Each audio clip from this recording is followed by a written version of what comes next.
managed a murderer. All I can say is he is always a great guy to me, and I always was glad he was on my side, but I never had a single argument with him. He was a super guy. Would do anything for you, obviously. Oh. Here's what you got. You know Joe Tangaro? Never met the Reggie Brothers? Nice guy. It's amazing how things change. Tony Bourne had the greatest line I ever heard. We were in Hawaii one night. When you dressing him, Tony Bourne's laying on the floor, and he's black. He's been in the sun all day. And John Tolos come to dress him. You know Tolos, always talking. He says, Bourne, you always talk about the greatest lover you are, how many women you had. I've never seen you do nothing yet. Tony says you never got home early. Where did I put that? I can't remember, actually. Right here. There we go.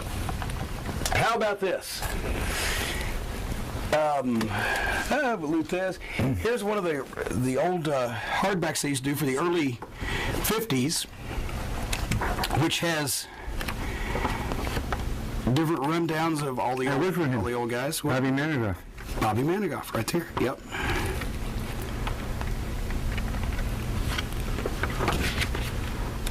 And I'm actually Chicago's top mat men. Don Newell, Stephen Anaya, Eli McGurk, Frankie Chabot. I know most of those guys. Robert Lawson was a good friend of mine. He had a greatest line. He broke his back working. And how he got healthy, he rolled a log up a hill. Oh, yeah. And he told me he used to go hunting, bear hunting. I said, isn't that dangerous? He said, nah. A bear tries you, just climb a tree. I said, Bill, bears climb trees? He's not covered with shit they can't. That was Bill Armstrong. This is from Texas Stadium, the second annual David Von Erich Parade of Champions, because the first year they had a match that needed a stadium, and the second year on they had a stadium that needed a match. But if you notice, that was the main event, but there was also a two-ring, 12-man tag team match. The match took place in 2 rings, and then they had our match take place in 2 rings. Oh, yeah. The champion? Flair's working twice, because, look, they've got like 18 matches, but they only had 12 different people on the card. So... And that was a dark day in our history because little John Harris was sitting next to me at ringside, which pretty well neutralized me. And talk about getting screwed on a stadium. They did a $256,000 house, and I got $800. So actually, $800 is a common payoff for a stadium with these old-time promoters. Yeah, no, that's even worse. He made Plowboy Frazier look like Luthez and Carl Cox rolled into one. Little John, Masalo Sam. That's right. Yeah, there you go. That was his first match ever in front of people. He didn't actually wrestle. He should have been a sniper there. That's what I was afraid of. I was leaning over sideways. Kamala and Gordy. So yeah, that's Chris Adams. Hi, Chris. Yeah.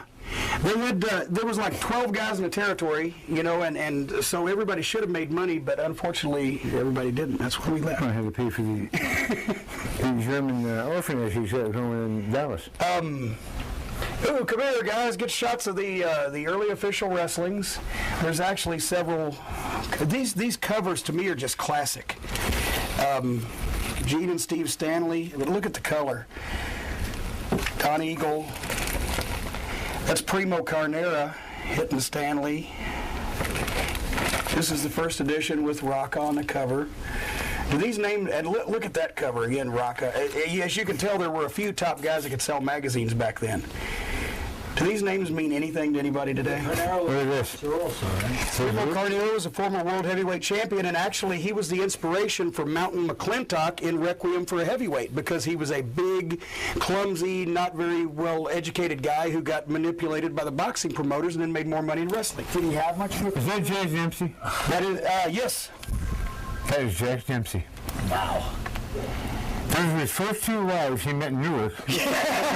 And they ended with the best station there. So It was Newark. It was at the Hyatt, right? It was, I heard those. Damn. And there's Homely Cornell. Primo Cornell. Wow. And Baron Leone, who drew the first $100,000 gate in the business with Luthez in 1951 at Gilmore Field in Los Angeles. I was reading They both got $60. Yeah. in Terry Funk's book, they were talking about that Thez wouldn't put these guys over as were the champions supposed Well, to. the story was... over, but make them look good. Yeah, Leone was a worker. He wasn't a wrestler. He was a worker, and he had color to him and etc. And he really caught on in Los Angeles.